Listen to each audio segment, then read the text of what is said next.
Brother Bob today is going to be speaking on the rich man and the beggar. I'll read 2 verses from Luke 16, verses 19 through 20.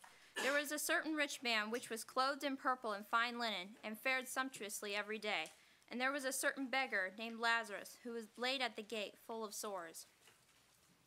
There are big contrasts that go on in this text. There is a man who is rich, well off, and probably well taken care of for the rest of his life. And there is another man who is poor, sick, and hungry, a beggar. Apparently, the rich man was greedy and selfish, therefore not being a child of God. And the beggar, Lazarus, his desires were innocent. He was hungry, and he was one of God's. So there are also 2 different perspectives on this. From an earthly point of view, one would say that the rich man was better off, for he had all the finest clothes and linen. But from heaven's point of view, Lazarus was better off. For though he was so poor, as far as earthly things go, that the dogs would come and lick his sores, the finer things were promised for him to receive later on. Amen. Soon it was proven which was true about each man.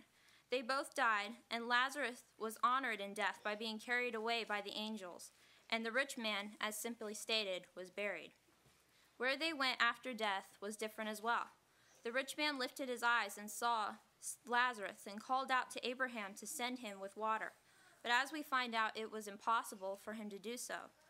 Lazarus never had to be around or experience sorrow again. What a blessed day that will be when we no longer have to deal with the wickedness of this world. Now, how does this all tie in with us? Just as there was a contrast between these 2 men, there is a contrast between the world and God's people.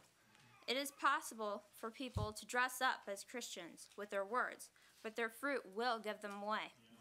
And the closer you are to God, the better you can distinguish a good tree from a bad tree and avoid the bad fruit. This rich man was rich in physical things, but Lazarus was rich in and through faith. You can tell a lot about a person by what they like or what they want to have. People's interests can drive them to achieving many things in the areas of which they like. This is true in the kingdom. The kind of riches you desire most will draw you toward the source of where they came from. In a believer's case, your desires to know him and the fruit of it draw you closer to him. But in an unbeliever's case, their perishing treasures chain them to this world. Amen.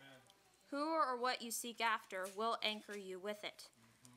So we, as believers, must be careful to not let ourselves get caught up with that which draws us downward. The rich man was comforted in this world here, as it says, but Lazarus was comforted later on, for eternity. Though not everyone will be comforted here in this world, everyone seeks for comfort. No one desires to suffer and be in pain. So, will you seek for comfort here? Because even if you did find it, it will not last for long. Or will you seek the Father who does comfort and protect his children? Yes, we have to fight here for a little while, but since you're in Christ and you stay in him, being comforted in the near future is guaranteed. And let me tell you that comfort is much more satisfying. Amen. My dad, Brother Jeremy, tells me all the time that it's always better to wait for the better things. And I find this to be true, for nothing of this world, nothing, is worth it enough to pass eternal comfort in the presence of our God with.